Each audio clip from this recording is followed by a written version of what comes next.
On a vu dans les 2 premières parties de cette série consacrée au workflow où placer les plans issus des copies de cartes au moment de l'import dans Final Cut. On va voir maintenant où placer la bibliothèque, le cache, le contenu motion et les sauvegardes. Alors avant de décider à quel endroit on va placer la bibliothèque, ce qu'on va faire, c'est qu'on va ouvrir notre bibliothèque dans Final Cut 10 et puis on va mettre en vis-à-vis la bibliothèque telle qu'elle se présente dans le Finder. Et ce que je vais faire, je vais aller dans les entrailles de la bibliothèque en faisant afficher le contenu du paquet pour voir qu'est-ce qui s'y passe quand je fais des choses dans Final Cut. Si par exemple ici je crée un nouvel événement que j'appelle musique, on voit immédiatement dans les entrailles de la bibliothèque qu'un nouveau dossier a été créé. Si je mets un S, ça va immédiatement se répercuter dans les entrailles de la bibliothèque. Ici, je peux difficilement vous le montrer, mais si je fais une modification dans un film, si je tag des plans, si je renomme un plan, donc toutes mes actions vont être en fait immédiatement répercutées dans les entrailles de la bibliothèque. Voilà pourquoi quand on travaille dans Final Cut, on n'a pas besoin de sauvegarder notre travail puisqu'il est en permanence sauvegardé. Mais ça veut dire quoi? Ça veut dire que la bibliothèque passe son temps à lire et à écrire des tout petits fichiers parce que rajouter un S à musique, c'est vraiment une toute petite information qui pèse rien du tout.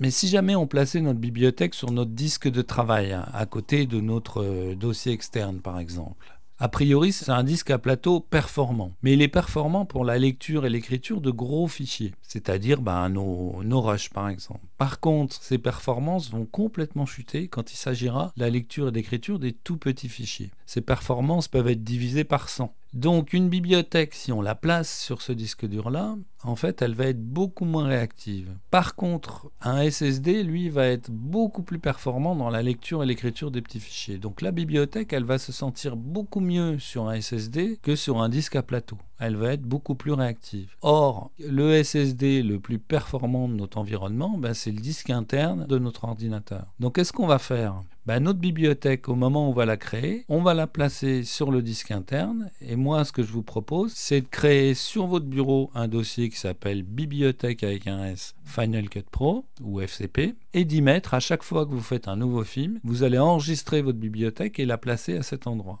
Donc sur le bureau, j'ai un dossier bibliothèque FCP dans lequel j'ai déjà un certain nombre de bibliothèques. Je vais donc y créer un nouveau dossier que je vais appeler Lizzy et c'est dans ce dossier que je mettrai ma bibliothèque. Donc en fait, ce dossier, il faut le voir un petit peu comme un livre de recettes de cuisine. Les livres de recettes de cuisine qu'on a chez nous, on a un livre pour toute notre vie avec toutes nos recettes de cuisine. Là, c'est un petit peu l'idée. On va mettre nos bibliothèques toujours au même endroit, sachant qu'on va s'arranger pour qu'elles restent légères. Il faut bien garder ça en tête. Notre objectif, c'est d'avoir une bibliothèque légère.